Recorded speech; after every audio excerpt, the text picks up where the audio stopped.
4-6 이야기 수학 방정식에 대해서 말씀드리겠습니다. 4-5에서 세자리수 뺄셈을 해서 받아 내림있는 뺄셈이죠. 그래서 뺄셈의 총 정리를 한 거고요. 자, 이번에는 방정식에 대해서 그 이야기 수학을 시작하겠습니다. 뭐 이전에도 말씀드린 바가 있는데 17 빼기 네모는 8. 자, 이렇게 푸는 식이 그쵸? 초등학교 수학책 이걸 방정식이라고 얘기는 안 하지만 분명히 나옵니다. 이런 문제들이. 자, 우리는 팩트 패밀리를 이용해서 어떻게 풀었죠? 홀 17에서 모르는 파트를 빼는 문제는 이게 뺄셈이죠? 딱 보니까 큰 수에서 작은 수를 뺀다라고 생각했을 때 17이 홀인 것이고 네모는 미지수 그 다음에 결과 8이에요. 그러면은 얘가 파트고 모르는 미지수가 파트고 8이 파트죠. 후를 알고 파트 하나만 알고 있으면 빼면 된다. 그쵸?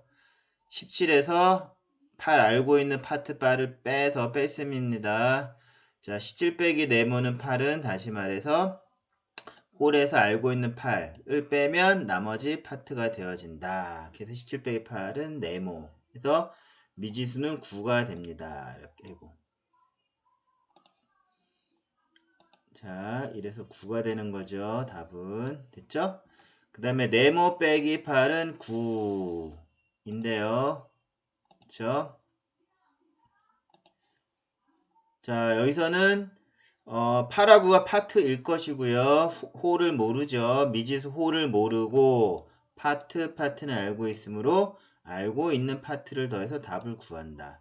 문제는 뺄셈 문제였는데 파트를 알고 있으므로 두 개를 더하면 이렇게 홀이 된다. 그래서 답은 17이 되는 것입니다. 자, 아이들은 이렇게 해서 팩트 패밀리 이용해서 방정식을 푼 것인데 그렇다면 엄친수가 주장하는 거는 한자가 어려워도 이거는 방정식이야 라고 얘기는 할 수 있죠. 근데 설명은 어떻게 하냐면 지금 같이 팩트 패밀리를 이용해서 야, 방정식이란 단어는 수학 용어는 책에 안 나오지만 엄마가 방정식이 뭔지 가르쳐 줄게 하고 이렇게 팩트 패밀리를 이용해서 방정식을 설명하면 됩니다. 그쵸? 자, 책을 읽어보면 이전 아티클에서 팩트 패밀리 익히면 방정식에서 이항을 한 거죠. 여기 빼기 네모 미지수를 이쪽에서는 2항을 해서 더하기 네모가 됐고 더하기 8은 2항을 해서 빼기 8이 됐다. 그쵸? 자, 이렇게 2항 이런 거를 이 말이 어렵지만 팩트펜을 설명했죠. 그러고 나서 방정식이 이러한 것이라고 2항도 있고 이런 네모는 미지수라고 하고요. 또는 중학교에 가면 이렇게 x라고도 하고 문제를 풀어 다 설명해도 됩니다. 이제 아이들이 이렇게 설명하면 다 알아들을 수 있다는 것이죠. 자, 또한 대수학 알지브라에서 알자브를 설명할 때 방정식 알자브에서 분명히 동류항을 그쵸? 동류항 정리하고 알무카발라 그런 게 2항이고 그런 거 다 말씀드렸죠. 그쵸?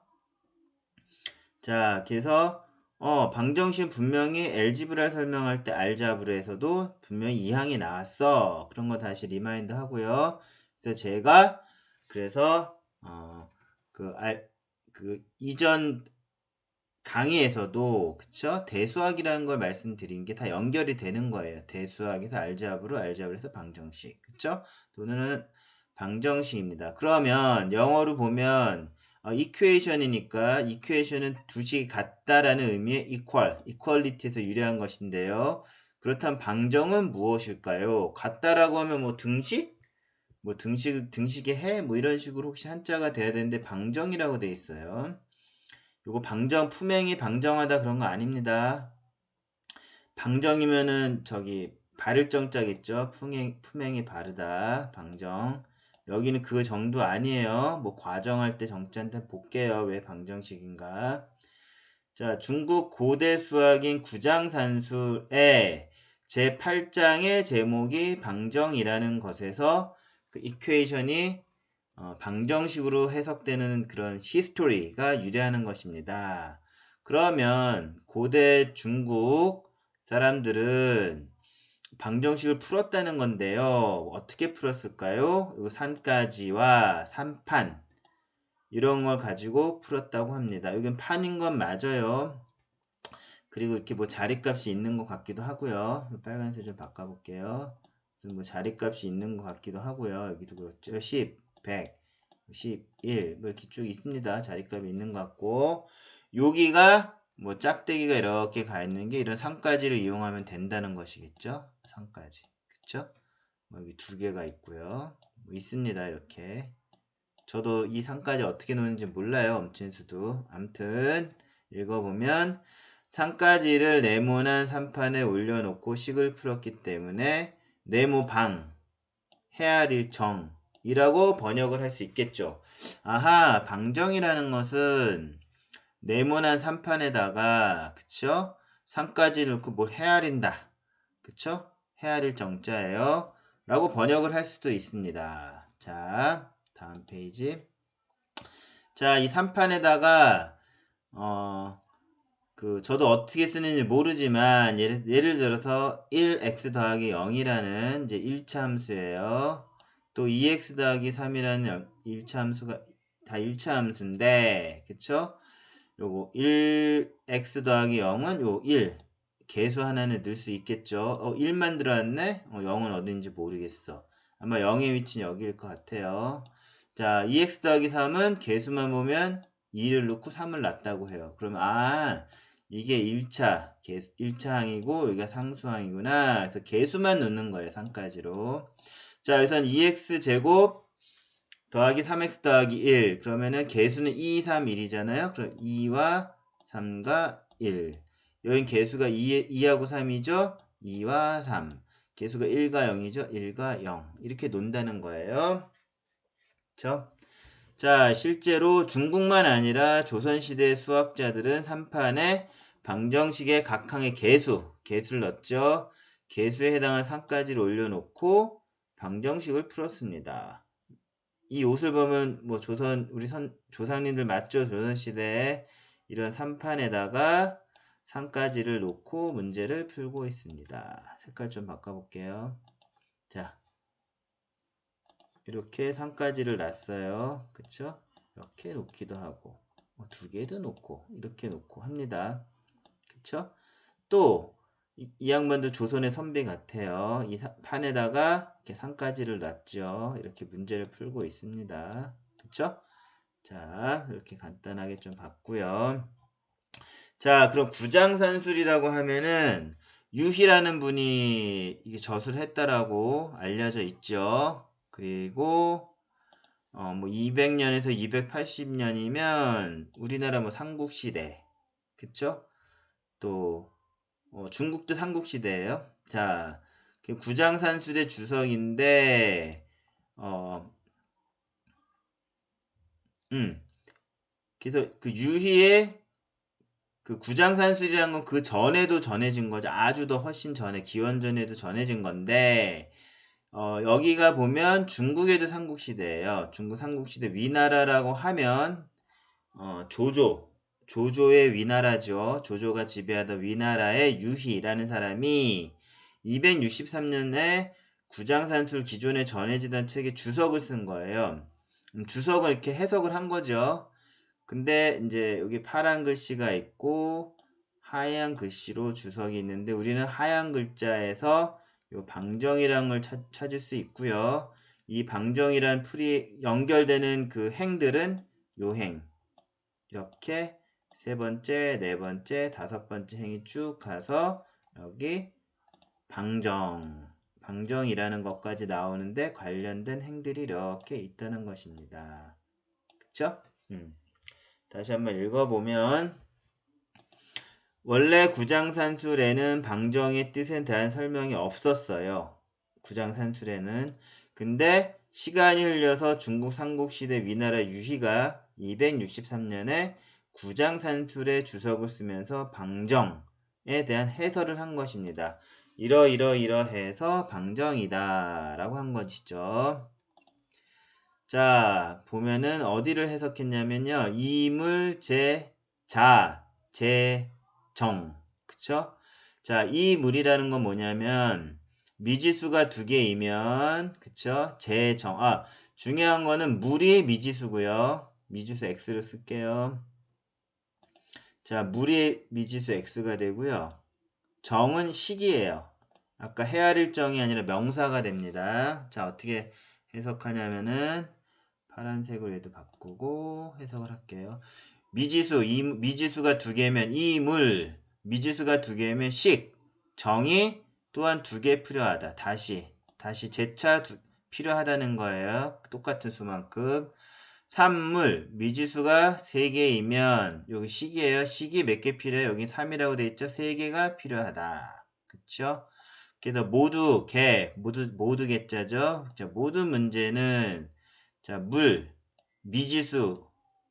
미지수의 숫자, 물수라고 되어 있는 거예요. 미지수의 개수만큼 식을 세워야 한다. 이렇게 되는 거예요. 자, 모든 문제는 같다라는 거예요. 그쵸? 미지수의 개수만큼 방정식을 세우는 것과 같다. 같을 여자죠. 그쵸?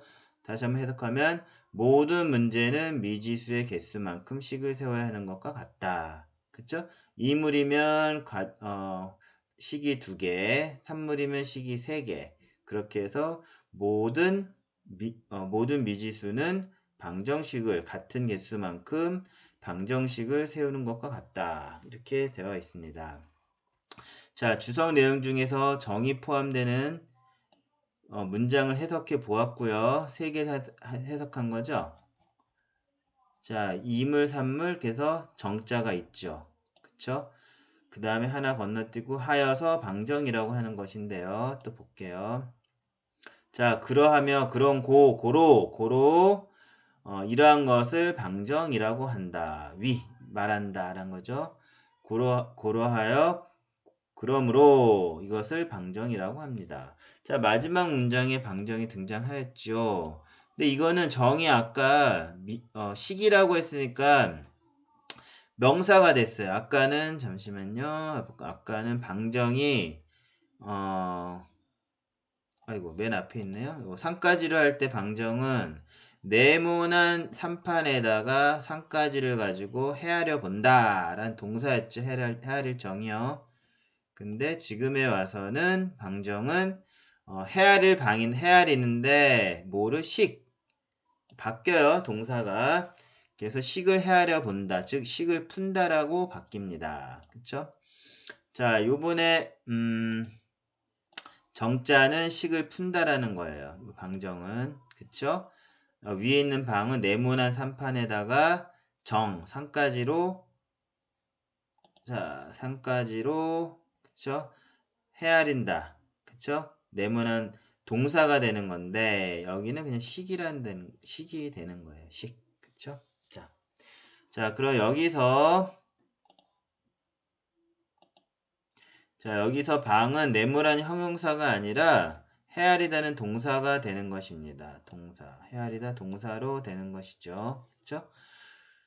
자, 그럼 구장산술의 1장에는 또 방전이라는 게 있어요. 그러면 이거는 또 네모난 밭이라는 게 아니에요. 이것도 방이 동사. 자, 헤아리다 계산하다고 전이 명사예요. 그쵸?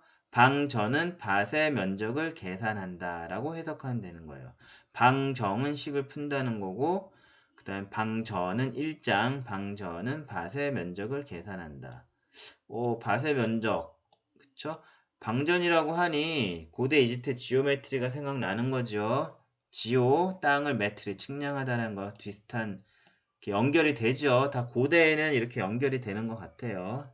뭐 중국이나 이집트도 우리가 그 당시에 서양이죠. 동양이 서쪽이니까. 자, 서양과 동양이 방전이나 지오메트도 연결된답니다. 자, 그렇다면 이퀘이션은 영어인데요. 이거를 중국 역사를 살펴봐서 그 해박한 지식으로 이거는 구장산술의 방정이라는 것과 연결하면 돼 라고 번역한 사람이 있다는 거죠. 그쵸? 자, 이선난인데요. 1810년에서 1882년 1882년이면은 거의 100년 좀 넘은 근대 중국의 어떤 수학자예요. 이분은 수학자예요. 어떤 뭐 관료이자 수학자인 분이에요.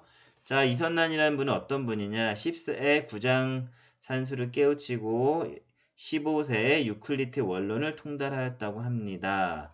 자, 원론을 보면 그쵸, 기하 원본이 또 생각나지요.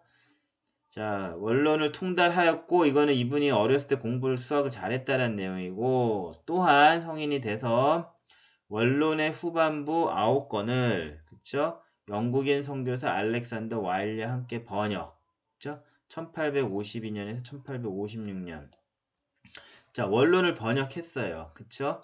자, 그럼 명나라 때 서강계와 마테오 리치는 기하 원본을 그 저술을 한 것인데, 그때 라틴어를 쓴 거고요. 이미 19세기 1800년대 후반은 영국인 선교사랑 했기 때문에 많은 수학책에서 영어, 그래서 이퀘이션이라는 영어를 방정식으로 해석한 거예요. 자, 서강계는 어떤 수학자가 아니었어요. 명나라 때. 그쵸? 그래서 마테오 리치가 유클리드의 원론을 엘레멘트를 그쵸? 구술하면 라틴어로 구술하면 서강계라는 관료가 그걸 알아듣고 중국어로 번역을 한 것입니다. 그쵸? 그래서 여기서 나오는 기하학도 어떤 수학적인 서강계는 이선남과 같이 뭐 구장산수를 뭐 다 터득했다거나 뭐 그런 스펙이 아니기 때문에, 야, 이건 지호의 찌하고 우리가 찌허 이거 얼마예요? 라고 물어보는 거. 자, 뭐 가로가 얼마고 세로가 얼마에 뭐 밭이 있었는데 뭐 나일강에서 홍수가 나서 유실이 됐다. 그러면 이 밭의 면적은 얼마인가? 자, 얼마인가라고 물어보는 게 찌허예요. 그쵸? 그게 기하. 그래서 서강계는 지오메트리 지와 자기네들이 찌허 하는 것과 음차만 해서 그냥 기하학이라고 말한 것이죠. 그러나 이선난 선생님은 수학에 통달했기 때문에 영어 이퀘이션이라는 걸 할 때, 야, 이거는 우리 중국 구장산술에 있는 단어야. 그래서 방정식이라고 얘기한 것입니다. 자, 그럼 이번에는 그 이선난 선생님 앞에서 많은 수학 용어, 뭐 개수도 있고 방정식도 있고 1차식, 뭐 2차식, 2차 방정식 다 만든 분인데, 해석한 분인데요. 요번에는 모습을 보여드렸어요. 얼굴을. 자, 이렇게 생기신 분이 이선난 선생님이고요. 1835년에 엘제브라를 대수학으로 번역했죠. 그쵸? 이 엘제브라에는 숫자를 대신에 문자가 들어간다 해서 또 대수학이라고 그 뜻을 다 통하게 번역을 하시고, 1859년에는 이퀘이션을 구장산술의 방정을 적용하여 방정식으로 번역한 것입니다. 자, 현재 사용하는 수학 용어를 워낙 많이 번역하신 분이라 이번에는 사진도 같이 올렸습니다. 자, 우리가 지금 보면 수학의 한자 용어를 보면 이게 일본식 뭐 수학 용어인가 중국식인가 한데 거의 중국식이 맞고요. 또 이선난 선생님이 우리가 지금 쓰는 한자 수학 용어의 어떤 선구자, 창시자라고 볼 수 있는 것입니다. 자, 방정식의 그 유래를 지금까지 살펴보았고요. 그래서 오늘 수업 4-6 이야기 수학 방정식 이퀘이션 강의를 마치겠습니다.